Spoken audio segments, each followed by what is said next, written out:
Welcome to the show. I'm Doug Johnson, and this is The Business of Life. Today's guest is Nancy Flogge. She is Superwoman, and when I say that, I mean it.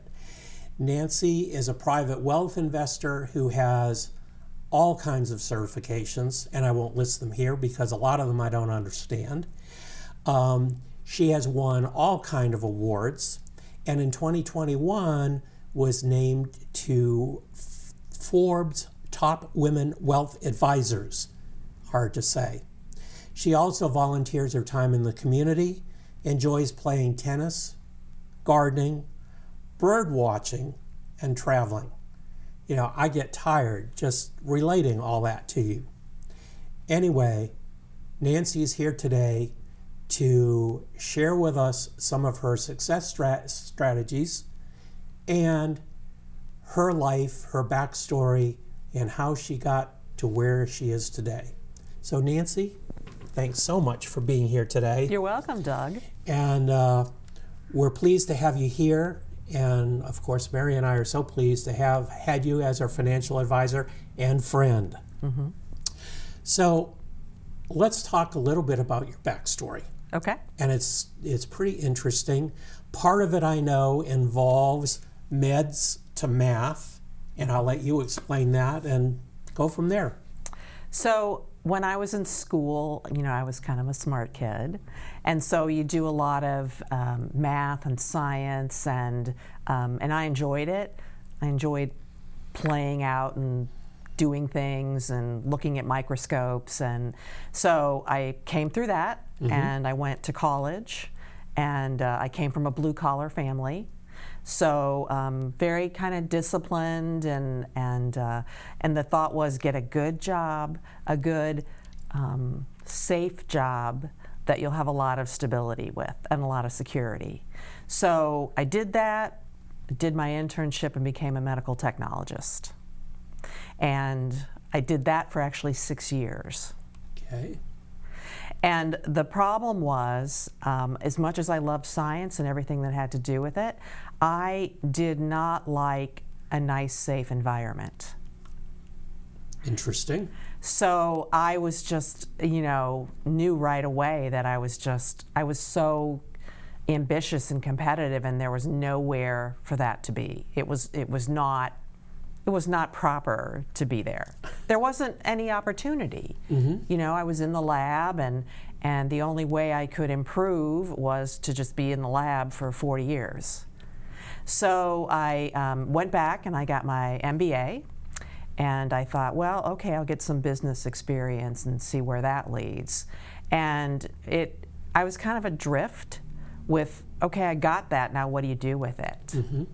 And the long story short is that I was working at the hospital. IRAs just started. I had someone come out from my company. I was the consumer. I ripped something out and said, come, you know, yes, I'd like a meeting, a free meeting. Started my $2,000 IRA, and he would come see me, and finally he just said, why don't you come work for us? He's like, we need women. American Express just bought us, and you know a lot, and you're like really excited about it. And so I made a change. Okay. That was the start of your entrepreneurial career. It was. That's the biggest change for me, and it was funny because, boy, you know, my parents did not understand. My father was like, really? 6 years of college and you're going to go out and sell something, and you have no base salary or no anything? And but I don't know, I just didn't. I was willing to take the risk. It's all about risk. Mm-hmm. And so, yeah, it's entrepreneurial because you don't have anything. You just start. The first year they give you a little bit of cushion, and then you're responsible for everything. So no vacation, no health care, no sick days. If I have this piece of paper, it's because I purchased the piece of paper. And I loved it. I love the fact that if I was 5 times smarter and worked 10 times harder, it was like a direct correlation. And it didn't matter if I'd been there 1 year or 50 years. So it was something that, and I've seen it with people coming in trying to do the job, that can paralyze people, because it is, you're on your own. So when you have bad times, you also don't have someone to pick up the slack, especially when you start out. So, but I loved it. And I love the fact that it was really, we were really appreciated. I was appreciated because I was aggressive and ambitious, and it was just very welcoming. And I might add, know your stuff and do very well with and for your clients. Right, right. And that's something I really love too, working one-on-one with clients. And it was odd because, so I'd been at the hospital, I knew everything about your lab tests and medicine, but that atmosphere, people are sick, right? So even though you're providing a benefit, they're sick. But when I started doing financial planning, people were like, "You're amazing. You're so beneficial to me. This is such a great relationship." And at first I was like, this is just your money. And I'm thinking, this is just your money, not your health. But it was, it was a self-fulfilling thing. I mean, I could have these relationships, we could give and take, and they really appreciated it. So it was really a good atmosphere. Nice. So you have taken that and grown your business, and oh my gosh, you keep talking about retiring, and I know that will never ever take place. And but there's another side to your life, and that is, you like to play tennis, which is competitive. You talked about being a competitive person. You're also a bird watcher, and you've traveled all over the world. And before we get to that part, I'd like for you to tell us a little bit about your parrot that we've heard about for years. Okay. So my parrot, his name is Maxwell, and he's unusual because he's from the Pacific Islands, and he's a Solomon Islands eclectus. And when people see him, their first comment is he real? Because his feathers are so perfect and iridescent. And I've had him now for 20 years. And I got him when he was a baby. He's a very clear talker. He talks just like me. And he says my same, parrots are really smart. And so they say things at appropriate times. Like you're about to leave and he'll be like, bye-bye. Really? And then he mimics everything, so you see the way you really talk. Because one of my lines is always, "What's up with that?" And, very early on, he kept going, "What's up with that?" So it's funny, and they're complicated because they're not like a dog or cat that gets up every day and says, "I love you, I'm ready for the day." Like sometimes they're crabby, sometimes they're like a handful, and so they're not easy. But then they're very unique. And even with my traveling, so one of my lifetime goals was to see him in the wild. Okay. And you have to go out to Papua New Guinea in the Pacific Islands off of Australia to do that. It's very remote. And so the year in 19, just before the pandemic, I had the chance to do that. And just see him making the same noises. In fact, our tour bird watching guy said to me, I'd always be like, "There's an eclectus. I hear an eclectus coming." And he was like, "How do you know that?" I said, "It sounds like that in my living room." They make the same noises. So, yeah, he's great. So that kind of segues into the fact that you have traveled the world. You've been to Antarctica. Yep, all 7 continents. All 7 continents. So tell us a little bit about why you like to travel, where you've been, obviously. I like to be busy, and so traveling is really fun because it's like the thinking about it, researching it, booking it, doing it, recovering from it, repeat. And I haven't seen that much of Europe, even though I have a high country count, because what I like is I've been to Africa and South America and the Pacific because I like nature and I like to go out and and see things. Like we went to Uganda so we could hike forever and go out and sit with the mountain gorillas. You know, these 500-pound mountain gorillas staring at you. So tell us about that. I mean, you talked about planning and going, but when you were there, I mean, what was the attraction to these 500-pound gorillas, and how did you get up close? Well, I for some reason, you know, I need to see all the giant apes of the world, right? So I wanted to start there. I was just really fascinated from seeing National Geographic pictures and things. And so I just did some research about who went there. And then I use a certain bird tour company, and they were going there. So it was birds and chimpanzees and apes. And so I was like, sign me up, I'm gonna go.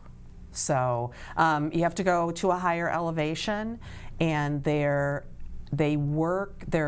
familiarized with us, meaning that there's troops throughout this jungle region, and there's researchers that go and study them. So they're not afraid of us. They're kind of like, you look familiar, but I'm not sure why.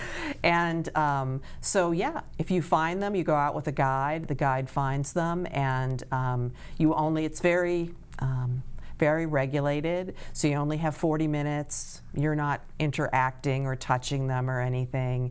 They're just kind of sitting in their group, and you're sitting in your group. So I take it, and I know the answer to this, but I take it that this is not a fly somewhere, stay in a ritzy hotel type atmosphere. Right, right. The joke is always that what I pay for my vacations, people could be at, the Ritz-Carlton for a month, because there's usually like limited times that you can see them, because a lot of things in nature are seasonal. They're always remote, and yeah, you're staying in like a tented camp or like a little thatched cabin, because there are no hotels where you are. But I don't mind that either. I kind of, it's so remote, and it's just so quiet and dark, and then I like all the different cultures, because it's so different from us. So what are some of those differences? One of the differences is that Americans have it the best of anyone. The way people have to live, or how difficult living is for a lot of those people, just to have food and water and get through a day. The other differences are they're not connected to the rat race like we are. They walk 20 miles. They don't have cars, and the family units are a lot bigger part of them. So. And then, like when we went to Australia, to Papua New Guinea, it's very tribal. They did like the tribal dances for us with the feathers and the bones and the, grass skirts. So it's just really interesting. What do they think of us? Everyone, now this is just my experience, but everyone loves Americans, because that stereotype is, no matter where you are, something of that stereotype. And most people are very open to us. So never had a bad experience. Great.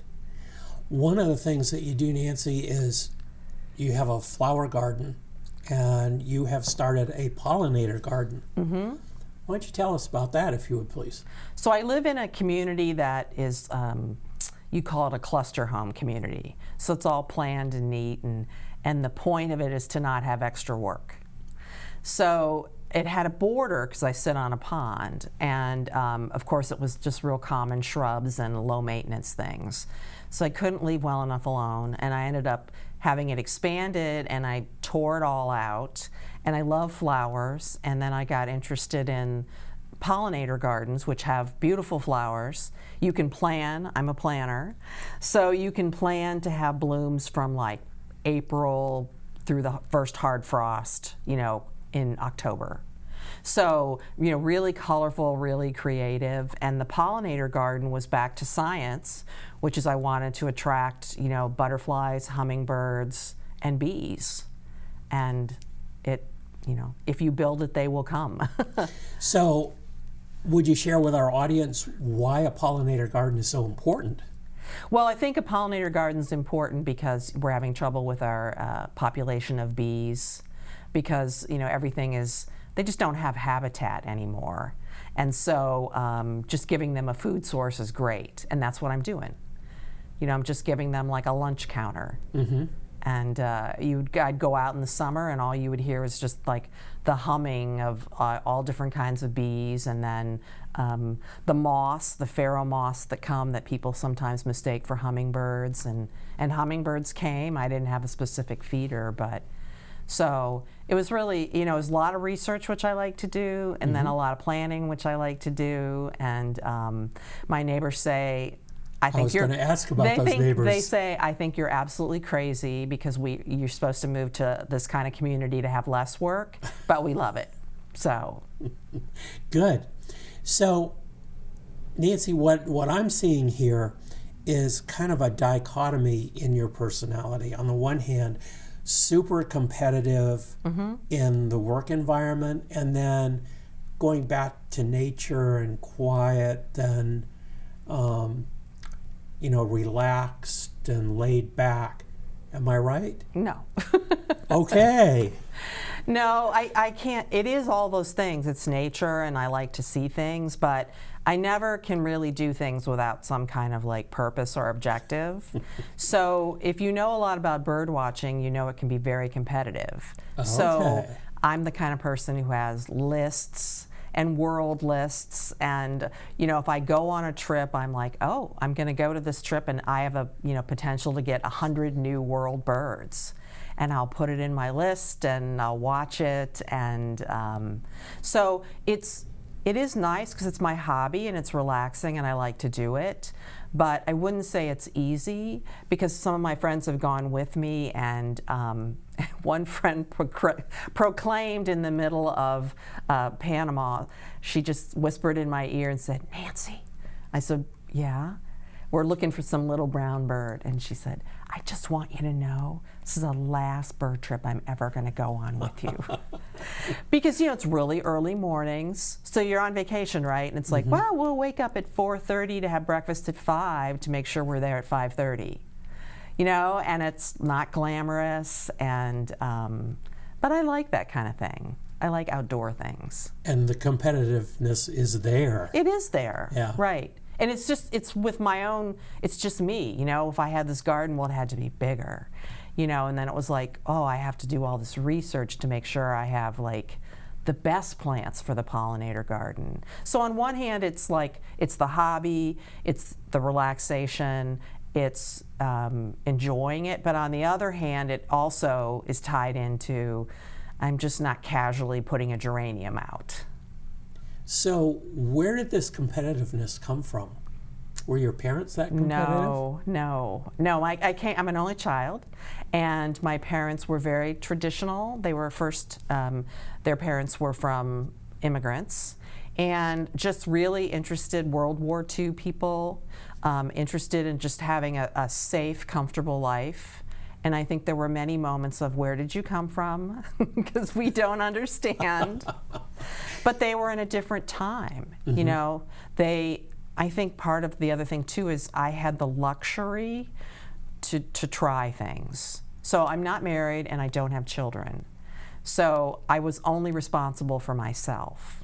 Whereas my father was like, oh my gosh, you were just always worried about your job and your paycheck and the consistency. And so, yeah, it took a long time for them. They're deceased now, but it took a long time, where they were like, who are you? And as the years went by, it was like, my dad used to say, well, what do I know? I thought this was a stupid idea, and, now it's a 30-year idea. So, yeah, I just had my 35th anniversary of being a financial advisor. Jeez. Unbelievable. And obviously have done quite well with the awards and all the accolades you received. Well deserved, I might throw in there. Thanks. So you're welcome. We've certainly had a great relationship, Mary and I and you, and sure have been pleased with the results. And we're I think you said to us at one time when we were talking about retiring, you're never going to be really wealthy, but you'll be okay. And we're happy with that. Yeah. So thank you very much. So Nancy, you have had quite this life. Uh-huh. Very interesting. And, Mary and I love to come in and hear your stories. What really, though, have been your top 3 strategies for success? What has led you to the success that you've had that you're willing to share with our audience? I think the most important is to find out what makes you tick. Mm-hmm. So, and that's really hard, and some people never do. It's your unique ability. So what is it that really makes me want to get up in the morning? And so I can like science, I can enjoy it as a hobby, but it doesn't really make me want to get up and spring from bed. So when I figured that out, and I figured it was relationships along with the competition Mm-hmm. and the ambition, then it was just full speed ahead. Great. I think that's really good career advice too for anyone looking at starting a career. So then number 2, you have said is don't be afraid to change course. Right, because that was, especially, no one says it now, but especially in my first 5 years, I'd been on the medical track. I had even taken the GMATs, and the MedCats because I thought, well, maybe I'll go be a doctor and I'll do that. Just because you're on this trail doesn't mean you can't change. And it was just something felt right about, I was only like 25. It just felt right about, okay, it's the time. Mm-hmm. This is really what I love. I read all this weird money magazines and I really like this, so. Mm-hmm. And certainly over the years, you've proven that strategy, because you did it, you lived it. Right. And certainly has borne the fruit. And that coupled with, exploring what makes you tick, Mm-hmm. you did that. And so these tips, and I know the third one is true, have really been from personal experience. They're not something you've read about and said, oh, that sounds like a good strategy. These are actual things that you've lived. Mm-hmm. And the third one you've said is always be willing to work hard. Right, because I always had this joke, and I still do whenever we talk about things at work or we're doing our business planning. I say it all boils down to hard work on Monday morning. That's what it all boils down to. There's a lot of it that's not glamorous. It's just being consistent and working hard. And so, I don't mind doing that. I've worked a long time. I've worked since I was 15, so I just really enjoy it. Would you ever consider doing something else than what you've done?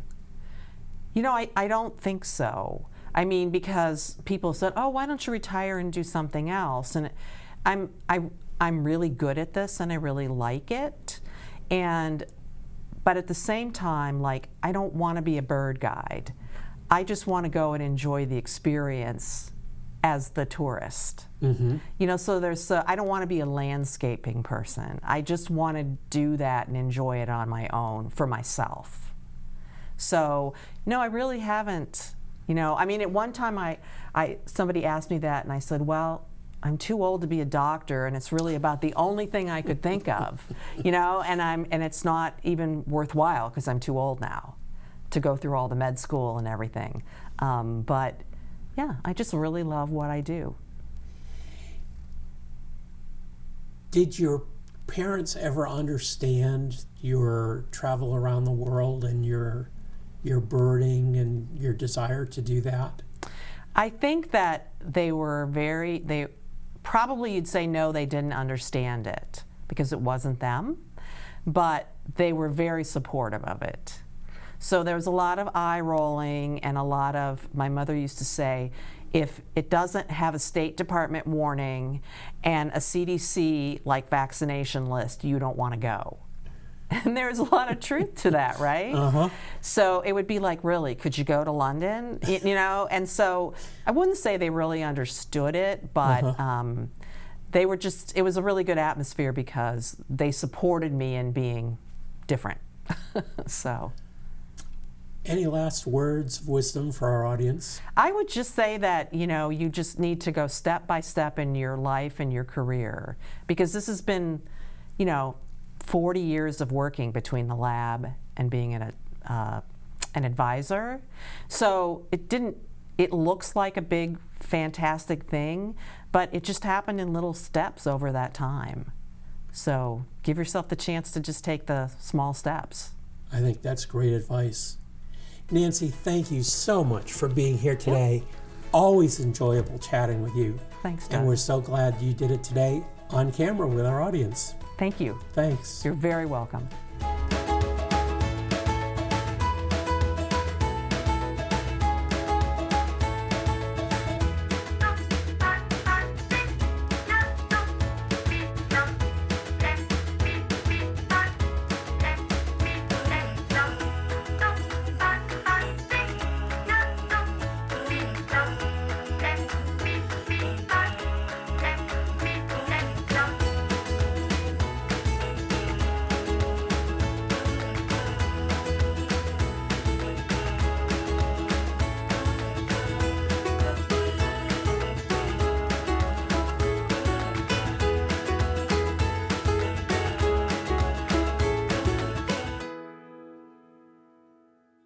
So my wife and I have started traveling again recently, and we were on our way back from Maine and stopped at a little restaurant in Syracuse, New York. There were signs all over that said labor shortage, please be respectful of your server, which I think we were. On the menu, we noticed something that just sparked my interest. A vodka bourbon vanilla ice cream milkshake. And as many of you know, something like that, something different like that, I really need to try. So I did, and it was delicious. So time came for the check, and it looked like it was a little under what it should have been. So I checked it out and had not been charged for this milkshake. I said something to the server about that, and she said, "Oh, don't worry about it, it's on the house." And I said, "Well, thank you very much, but can I ask why?" And she said, "Well, sure. Every item on our menu has a corresponding button on the computer, and I could not find the corresponding button on the computer for the milkshake, so it's on the house." What would you think the owner would say about that?